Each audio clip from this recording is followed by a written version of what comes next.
Hola colega, soy Alfredo de Bioanálisis al Día y hoy vamos a revisar la utilidad del recuento de plaquetas, en particular recuentos bajos de plaquetas.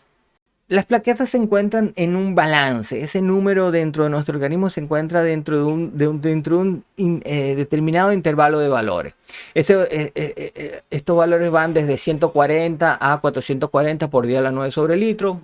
Otros literatura dicen de 150 a 400, otras de 150 a 450, pero más o menos por aquí anda lo que sería el recuento de plaquetas. Recuerda que este valor debería ser ajustado según tu instrumento y según la población que tú atiendes a tu laboratorio.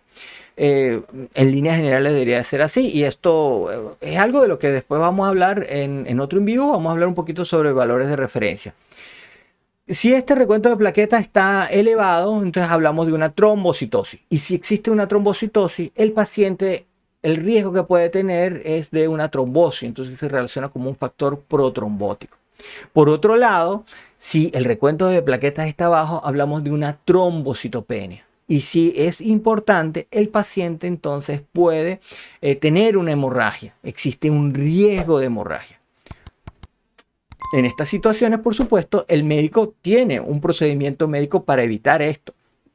Y ese procedimiento médico es la transfusión de plaquetas. Con una transfusión de plaquetas, el médico puede evitar una hemorragia en este grupo de pacientes. Entonces aquí vemos cuál es la importancia de esa medición de un recuento bajo de plaquetas. Aquí estamos hablando de valores bastante bajos, muy bajos. Y justamente esos valores son los que son llamados los niveles de decisión. Pues lo podemos encontrar también como valores críticos, valores de decisiones, valores de límites, valores de importancia clínica. Realmente existe una gran cantidad de términos según la literatura que tú consultes. Yo creo que el término más universal y el que estoy tratando de emplear yo es el llamado niveles de decisión. Entonces vamos a tener niveles de decisión para la transfusión de plaquetas. También vamos a encontrar que hay muchos niveles de decisión.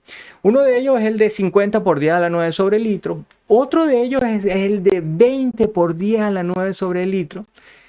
Vemos que hay diferentes valores. ¿Por qué hay diferentes valores? Porque no todos los pacientes son iguales, no todos los pacientes tienen las mismas condiciones, y eso es justamente lo que hace el médico. El médico examina a este paciente y determina cuál es el nivel de decisión que debe emplear para ese paciente.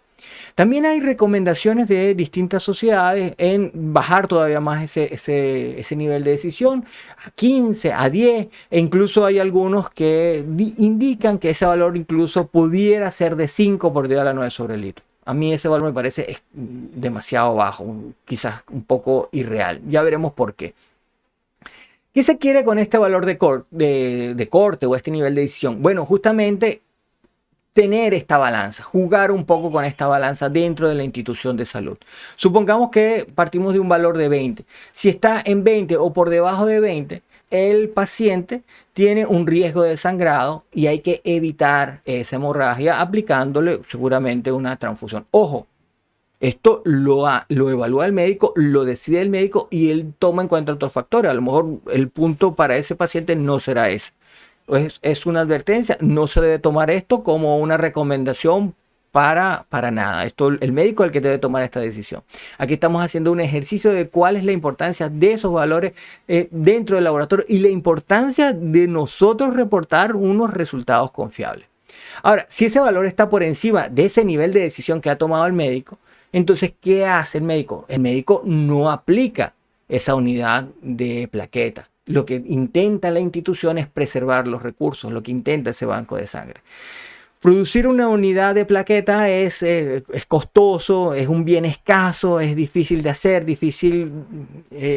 hay varias razones. Bueno, por supuesto, partimos justamente de la donación de sangre que se debe hacer para obtener entonces estos concentrados de plaquetas. Entonces es un bien escaso, es un bien que hay que preservar, y justamente estos niveles de decisión toman en cuenta estos dos factores. Son una balanza que equilibran estos dos factores entre evitar una hemorragia y preservar los recursos dentro de la institución.